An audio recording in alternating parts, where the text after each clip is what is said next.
ದೊಡ್ಡ ಫ್ಯಾಮಿಲಿ ಇದೆ ಅದರಿಂದ ನಾವು ಲಾಭ ಇದೆ ಮಧ್ಯವರ್ತಿ ಇದೆ ಸರ್ ಅನುಕೂಲ ಆಗುತ್ತೆ ಅನ್ನಕ್ಕೆ ಬರೀ ಅನುಕೂಲ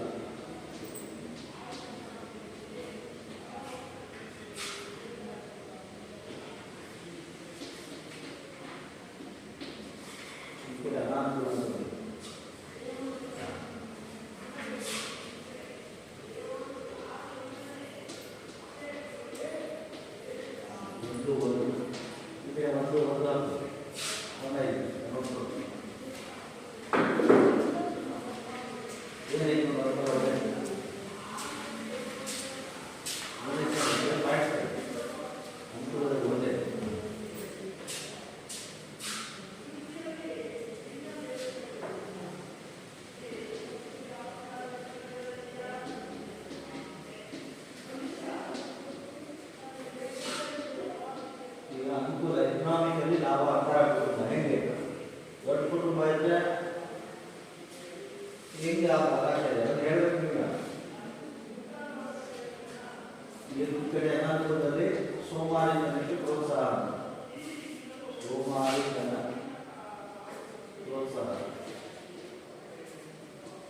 ಪ್ರೋತ್ಸಾಹಿಸುವುದು ಕಳೆದಾಗ್ತಾರೆ ದೊಡ್ಡ ಕುಟುಂಬದಲ್ಲಿ ಕೆಲವರು ಮಹಿಳೆಗಳಾಗ್ತಾರೆ ಹೆಂಗೆ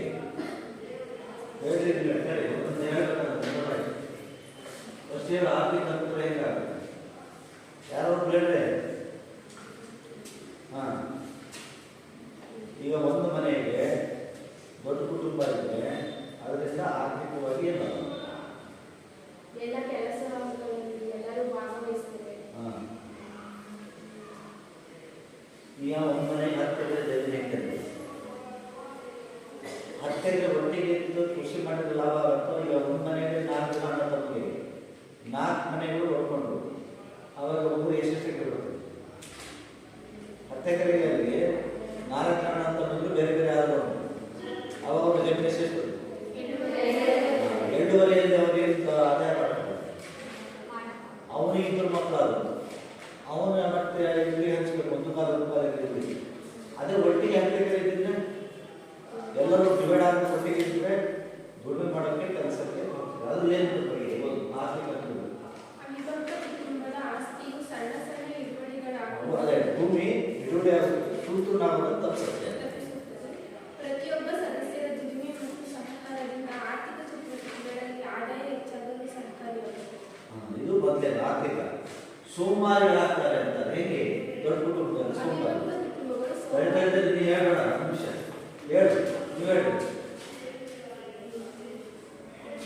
ಈ ಮನೆಗೆ 30-40 ಜನ ಇದ್ರೆ ಎಲ್ಲರೂ ದುಡಿತಾರ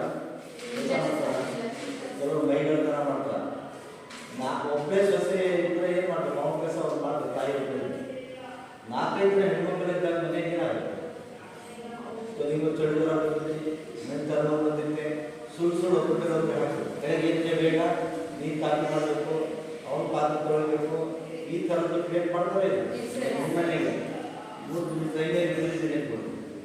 ನೀವು ಇಬ್ಬರಲ್ಲಿ ಬೇಗ ಯಾರು ಹೇಳೋದು ಎತ್ತವ್ರಿಗೆ ಕೆಲಸ ಅಂತ ಅವ್ರು ಬೇರೆ ಕಲ್ಸ್ಕೊಳೋದು ಇವ್ರು ಬೇರೆ ಕಲ್ಸ್ಕೊಳೋದು ಮಾಡ್ಕೊಳ್ಳೋದು ಆದರೆ ಇದೇನಾಗುತ್ತೆ ಮೈಗಂಡತನ ಕೆಲಸ ಮಾಡೋ ಶಕ್ತಿ ಇದೆ ಯಾರ ಭಾಳ ಜನ ಕೂಡ ಯಾರೋ ಮಾಡ್ತಾರೆ ಸೋಂಬೇರಿಗಳಾಗ್ತಾರೆ ಏನಾಗ್ತದೆ ಹೇಳಿ ನೆಕ್ಸ್ಟ್ ಓದು ಬರೀ ಇವನ್ನ ತಲೆ ಒಳಗೆ ಬರಬೇಕು ಅನುಕೂಲ ಅನುಕೂಲ 2 ನೋಡ್ಕೊಳ್ಳಿ ನೋಡ್ಕೊಂಡು ಹೇಳ್ತೀವಿ ಡಿಸ್ಕಷನ್ ಮಾಡಿ ಡಿಸ್ಕಷನ್ ಮಾಡೋಲ್ಲ ಪಕ್ಕ ತಲೆ ಒಳಗೆ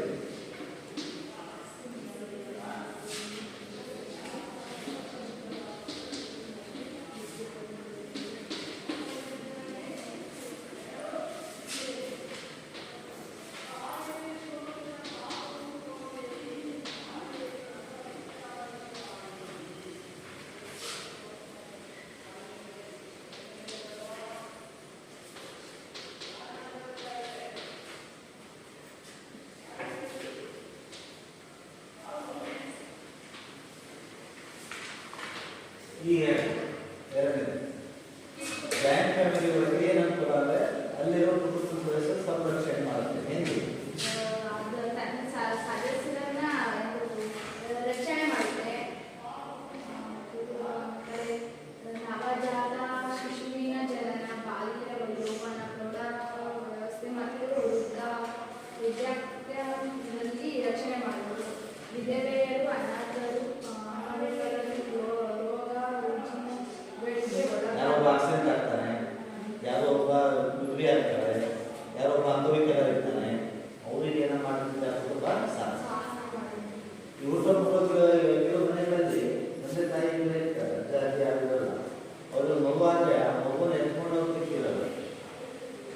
ಅಳ್ಬೇಕಾದ್ರೆ ಅದೇ ಗೊತ್ತಾಗ್ತಾರೆ. ದೊಡ್ಡ ಕುಟುಂಬ ಅಂದರೆ ಯಾರೋ ಬೆಳ್ಕೊಂಡು ಮಗುನ ಆರೈಕೆ ಮಾಡ್ತಾರೆ, ಸಾಕ್ತಾರೆ, ಹಾಲು ಕುಡಿಸ್ತಾರೆ, ಸಮಾಧಾನ ಮಾಡ್ತಾರೆ.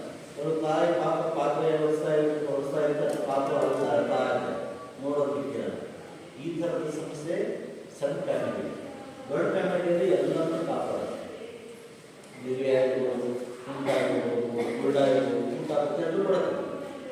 ಈಗ ಹೇಳ್ಬೋದು ವ್ಯಕ್ತಿತ್ವದ ಬೆಳವಣಿಗೆಗೆ ಅಡಚಣೆ ಆಗುತ್ತೆ, ಅದರ ಅನಾನುಕೂಲ. ಜಾಯಿಂಟ್ ಫ್ಯಾಮಿಲಿಯಲ್ಲಿ ವ್ಯಕ್ತಿತ್ವ ಅಂದರೆ ನಿನ್ನ ಪರ್ಸನಾಲಿಟಿ ನೀನು ಹೆಚ್ಚಿಗೆ ಮಾಡ್ಕೊಳಕ್ಕಾಗಲ್ಲ. ಯಾಕಂದ್ರೆ ಎಲ್ಲರೂ ಹಿರಿಯ ಮಾತು ಕೇಳಬೇಕು. ನಾನು ಓದಬೇಕು, ಊರು ಬಿಟ್ಟು ಹೋಗ್ಬೇಕು, ಅದು ಓದಬೇಕು, ದುಡಿಬೇಕು, ಸ್ವಂತವಾಗಿ ನಾನೇನೋ ಪ್ರತಿಭೆ ಬೆಳೆಸ್ಕೋಬೇಕು ಅಂತ ಏನು ಮಾಡ್ತಾರೆ, ದೊಡ್ಡವರು ಅವಕಾಶ ಕೊಡಲ್ಲ. ಹಾಗಾಗಿ ಅಲ್ಲಿ ವ್ಯಕ್ತಿತ್ವದ ನಿರ್ಮಾಣದ ಕೊರತೆ ಆಗುತ್ತೆ. ಮೂರನೇದು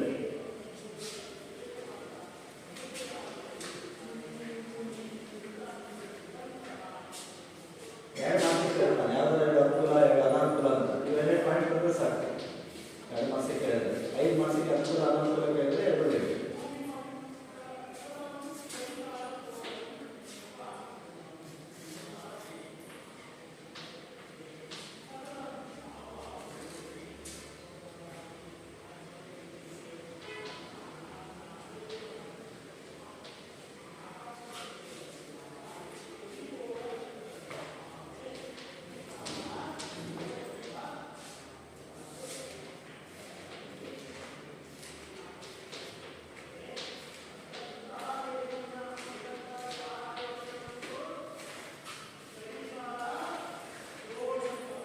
ಮನೋರಂಜನೆ ಹೆಂಗೆ ಹೇಳುತ್ತೆ,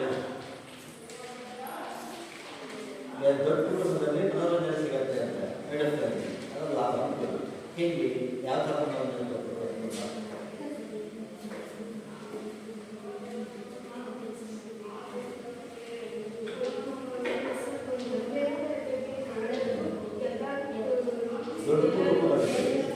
ಎಲ್ಲರೂ ಭಾಗಿಯಾಗಿಸ್ತಾರೆ. 100 ಮಕ್ಕಳು, 10 ಮಕ್ಕಳು, ಸೊಸೆಯರು ಎಲ್ಲ ಒಂಥರ ಹಬ್ಬದ ವಾತಾವರಣ. ನಿಮ್ಮ ಮನೆಯಲ್ಲಿ ನೀನು ನಿಮ್ಮ ತಾಯಿ ತಂದೆ ನಿಮಗೆ ಯಾರು ಬಂದಿದೆ ಟಿ ವಿ ಬಿಟ್ಟು ನಿಮಗೆ ಏನಿದೆ. ಅಲ್ಲಿ ಅಜ್ಜಿ ಅಜ್ಜ ಅವ್ರ ಹಾಡು, ಅವ್ರ ಕಥೆ ಹೇಳೋದು, ಅವ್ರ ಮಕ್ಕಳಿಗೆ ಆಟ ಆಡಿಸೋದು ಎಷ್ಟು ಚೆನ್ನಾಗಿರುತ್ತೆ. ದೊಡ್ಡ ಫ್ಯಾಮಿಲಿ ಒಳಗೆ ಟಿ ವಿ ಬೇಕಾಗಿಲ್ಲ. 100 ಜನ ಮಾತಾಡೋರು ಇರ್ತಾರೆ, ಕೂತ್ಕೊಂಡು ಆಟೆ ಹೊಡೆಯೋರು, ನಗಿಸೋರು, ಆಟ ಆಡಿಸೋರು. ಈ ಥರದಲ್ಲಿ ಮನೋರಂಜನೆ, ಒಳ್ಳೆ ಮನೋರಂಜನೆ ಸಿಗುತ್ತೆ ಜಾಯಿಂಟ್ ಫ್ಯಾಮಿಲಿ.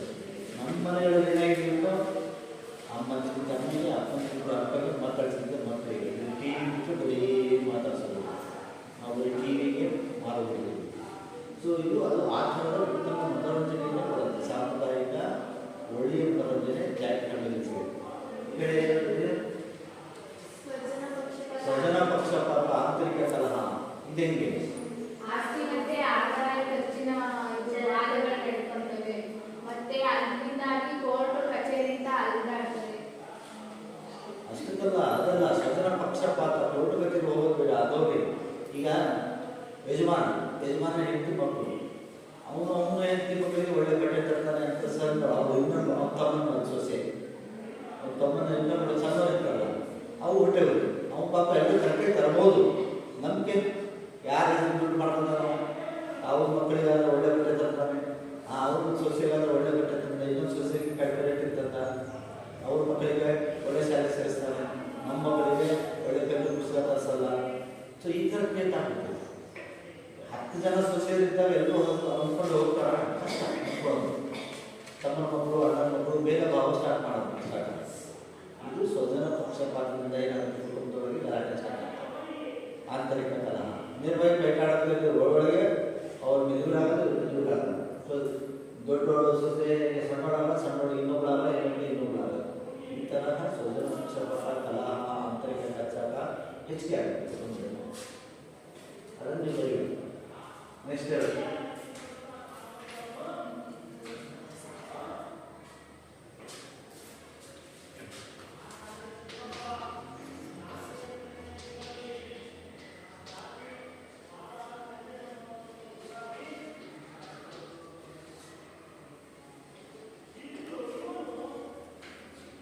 ಅದನ್ನೇ ಅಲ್ಲಿ ವ್ಯಕ್ತಿತ್ವ ಬೆಳವಣಿಗೆ ಅಡಚಣೆ ಅಂತೀವಿ. ಇದು ಒಳ್ಳೆಯ ವ್ಯಕ್ತಿತ್ವ ನಿರ್ಮಾಣ ಆಗುತ್ತೆ. ಹಿರಿಯರಿದ್ದರೆ ಮಕ್ಕಳು ಸ್ವಲ್ಪ ಒಳ್ಳೆಯ ರೀತಿ ಕಲಿತು ಅವರು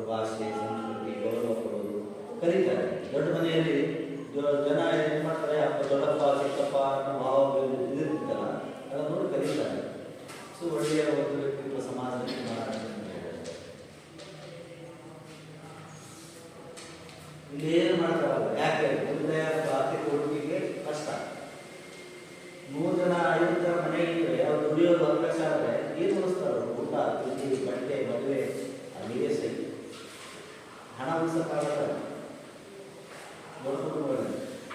ಒಂದು ಹಬ್ಬ ಮಾಡಿದ್ರೆ ಒಂದು 50 ಜನ ಬಟ್ಟೆ ತರಬೇಕು ಅಂದ್ರೆ ಎಷ್ಟು ದುಡ್ಡು?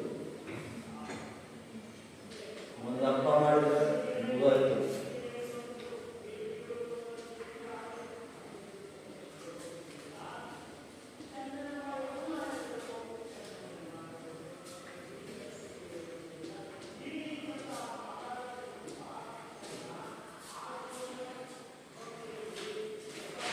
ಐದಿಲ್ವಾ?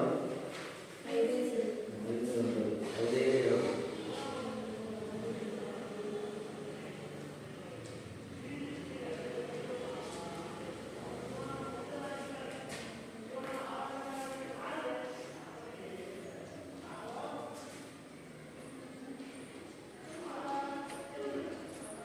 ಏಳು ಗಂಟೆ 5 ಗಂಟೆ.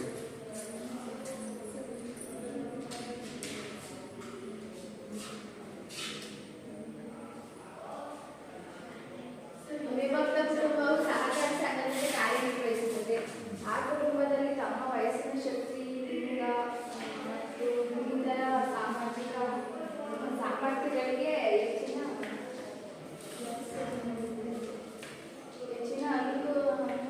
ಅನುಗುಣಕ್ಕೆ ಕಾರ್ಯನಿರ್ವಹಿಸುತ್ತದೆ. ಸಾಮಾಜಿಕ ಚಲನೆಗೆ ಮಾರ್ಗ ಸ್ತ್ರೀಯರಿಗೆ ಕೆಳಮಟ್ಟದ ಸ್ಥಾನ ಅಂತ ಇದೆ. ದೊಡ್ಡ ಕುಟುಂಬಗಳ ಹೆಣ್ಮಕ್ಳಿಗೆ ಬೆಲೆ ಹೆಚ್ಚಿಗೆ ಇರಲ್ಲ. ಯಾಕಂದ್ರೆ ಯಜಮಾನರು ದೊಡ್ಡ ಸ್ವಲ್ಪ ಬಳಗನೆ ಇರ್ತಾರಲ್ಲ, ಅಲ್ಲಿ ಹೆಣ್ಮಕ್ಳು ಏನಿಲ್ಲ. ಅವ್ರು ಏನು ಊಟ, ಬಟ್ಟೆ, ಮಕ್ಕಳಿಗೆ ಅಡುಗೆ ಬಡಿಸೋದು, ಪಾತ್ರೆ ತೊಳೆಯೋದು, ಸ್ನಾನ ಮಾಡಿಸೋದು, ಇಷ್ಟಕ್ಕೆ ವ್ಯವಹಾರ ಅಧಿಕಾರ ಚಲಾಯಿಸೋಕ್ಕಾಗಲ್ಲ. ಜಾಯಿಂಟ್ ಫ್ಯಾಮಿಲಿ ಹೆಣ್ಮಕ್ಳಿಗೆ ಅಧಿಕಾರ ಇಲ್ಲ. ಯಾಕಂದರೆ ಅಲ್ಲಿ ಯಜಮಾನರು ಇರ್ತಾರೆ. ಅವ್ರ ಹೆಣ್ಮಕ್ಳು ಈಗ ಕೇಳೋದು ಅವ್ರ ಮನೆ ತಲೆಗಿದ್ರು. ಯಜಮಾನಿ ಅತ್ತೆ ಮಾವ ಉಪಸ್ಥಿತಿ ನಿಲ್ಲಬೇಕು. ಅವರಲ್ಲಿ ಸೊಸೆಯರು ಸುಮ್ಮನೆ ಅವ್ರು ಹೇಳಿ ಕೇಳ್ಬಿಟ್ಟು ಕೆಲಸ ಮಾಡ್ಕೊಳ್ಬೇಕಾಗಿ ಅದಕ್ಕೆ ಅಲ್ಲಿ ಏನಾದರೂ ಓದೋರು ಹೇಳ್ತಾರೆ. ನೀನೇ ಹೇಳು.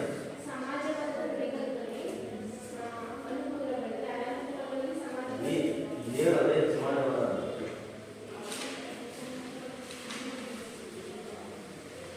ಅವಿಭಕ್ತ ಕುಟುಂಬದಲ್ಲಿ ಪ್ರತಿಯೊಬ್ಬರು ತನ್ನ ವಯಸ್ಸು, ಶಕ್ತಿ, ಲಿಂಗ ಮತ್ತು ಇನ್ನಿತರ ಸಾಮರ್ಥ್ಯಗಳ ಅನುಗುಣವಾಗಿ ಕಾರ್ಯನಿರ್ವಹಿಸುತ್ತಾರೆ.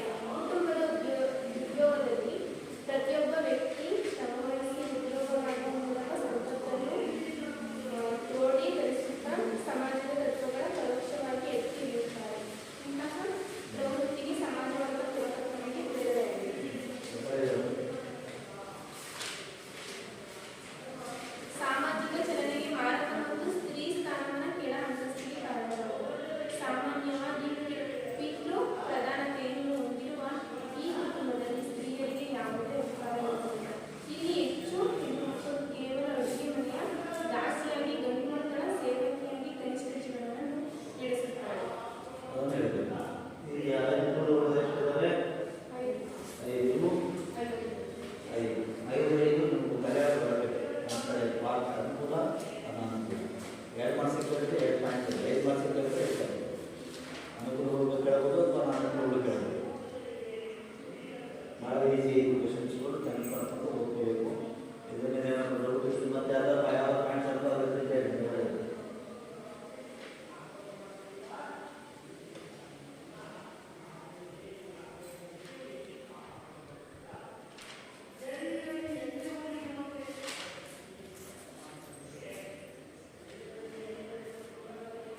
ದೇಶದ ಬದಲಾವಣೆಗಳಿಂದ ರಚನಾತ್ಮಕ ಭಾವನೆಗಳು ರಚನಾತ್ಮಕ ಮತ್ತೆ ಅದನ್ನು ನೋಡಿ. ಅದು ಜಾಯಿಂಟ್ ಫ್ಯಾಮಿಲಿ 3ನೇ ಪಾಠದಲ್ಲಿ ಮುಖ್ಯ ತೆಗೆದು ಹೇಳ್ಬಿಡೋದು.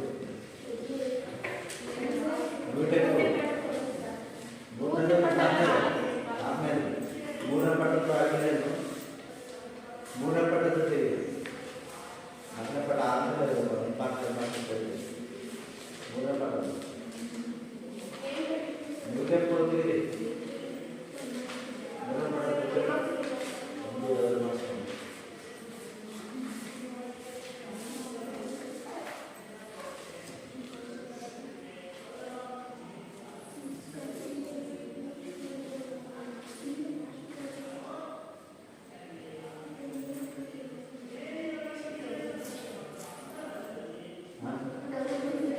ಓದು ಕ್ವಶನ್ ಹೇಳು, ಹಿಂದಿಂದ ಹೇಳು. ಕ್ವಶನ್ ಹೇಳು, ಆನ್ಸರ್ ಗೊತ್ತಿದ್ದರೆ ಹೇಳಿ, ಇಲ್ಲದ್ರೆ ಆಗಲ್ಲ ಹೇಳಿ. ಸಂವಿಧಾನದ ಯಾವ ಪದ ಅಸ್ಪೃಶ್ಯತೆಯನ್ನು ನಿಷೇಧಿಸುತ್ತದೆ? ಸಂವಿಧಾನದ 335ನೇ ಕಲಂ ಮಹತ್ವವೇನು? ಪರಿಶಿಷ್ಟ ಜಾತಿ ಮತ್ತು ಪರಿಶಿಷ್ಟ ಬುಡಕಟ್ಟುಗಳಿಗೆ ಕೇಂದ್ರ ಮತ್ತು ರಾಜ್ಯ ಸರ್ಕಾರಿ ಉದ್ಯೋಗಗಳಿಗೆ ಮೀಸಲಾತಿ. ಅಸ್ಪೃಶ್ಯತೆ ಅಪರಾಧಗಳ ಕಾಯ್ದೆಯನ್ನು ಯಾವ ವರ್ಷದಲ್ಲಿ ಜಾರಿಗೊಳಿಸಲಾಯಿತು? 1955.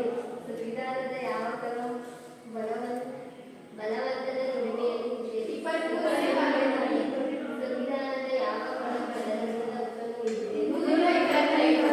ಪರಿಶಿಷ್ಟ ಜಾತಿಗಳು ಮತ್ತು ಬುಡಕಟ್ಟುಗಳ ದೌರ್ಜನ್ಯ ಪ್ರತಿಬಂಧಕ ಕಾಯ್ದೆ ಯಾವ ವರ್ಷದಲ್ಲಿ 1979. ಸುಲಭ ಇಂಟರ್ನ್ಯಾಷನಲ್ ಸಂಘಟನೆ ಸ್ಥಾಪಕರು ಯಾರು? ಬಿಂಬೇಶ್ವರ ಪಾಠಕ್ ಬುದ್ಧೇಶ್ವರ್ ಪಾಠಕ್. ಕರ್ನಾಟಕದಲ್ಲಿ ಸೋದೆಗಳ ಅಭಿವೃದ್ಧಿಗೆ ಶ್ರಮಿಸುತ್ತಿರುವ ಸಂಘಟನೆ ಯಾವುದು? ಸುದರ್ಶನ್ ರವರ ನೇತೃತ್ವದಲ್ಲಿ ವಿವೇಕಾನಂದ ಗಿರಿಜನ ಕೇಂದ್ರ. ನಿಶ್ಚಯನಾತ್ಮಕ ಎಂಬ ಪದವನ್ನು ಮೊದಲು ಪರಿಚಯಿಸಿದವರು ಯಾರು? ಮಹಿಳಾ ಸಬಲೀಕರಣ ವರ್ಷವೆಂದು ಯಾವಾಗ ಘೋಷಿಸಿದೆ? 2001. ರಾಷ್ಟ್ರೀಯ ಮಹಿಳಾ ಆಯೋಗ ಯಾವ ವರ್ಷ ಜಾರಿಗೊಳಿಸಿದೆ? 1992.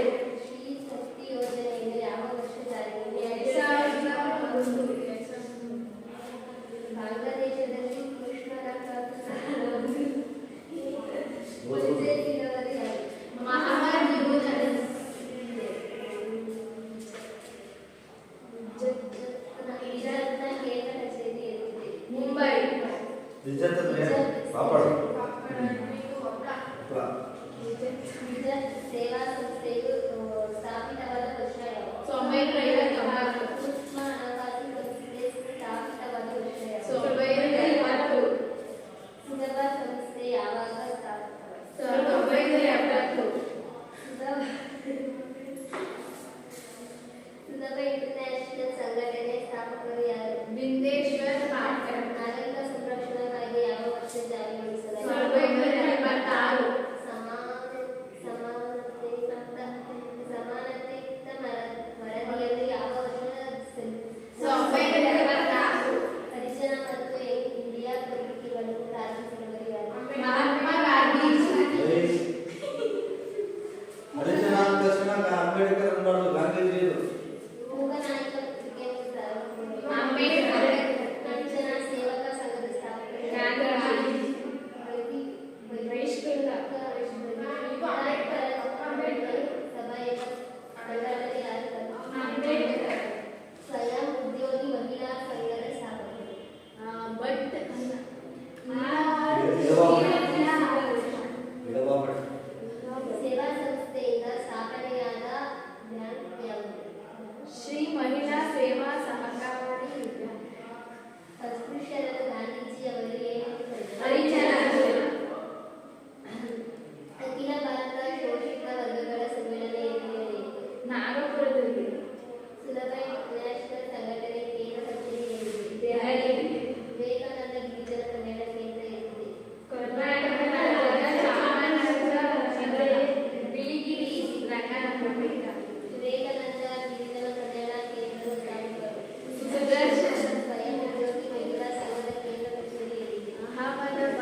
ಟರ್ಮ್ ಯಾವಾಗ ಇದೆ?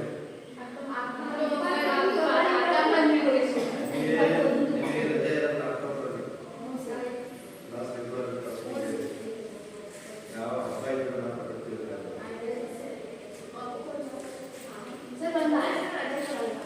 ಏನು ಮಾಡ್ತೀವಿ ಸರ್? ಯಾವ ರಜೆ ಹಬ್ಬಕ್ಕೆ ಯಾವಾಗ ಇದು ಮಾಡ್ಕೊಂಡು ಮೂರಕ್ಕೆ ಎರಡನೇ ಗಾಂಧಿ ಜಯಂತಿನ ಯಾವ ದಿನ ಮಾಡ್ತೀವಿ? ಎರಡು ಯಾವ ದಿನ ಮಾಡ್ತೀವಿ?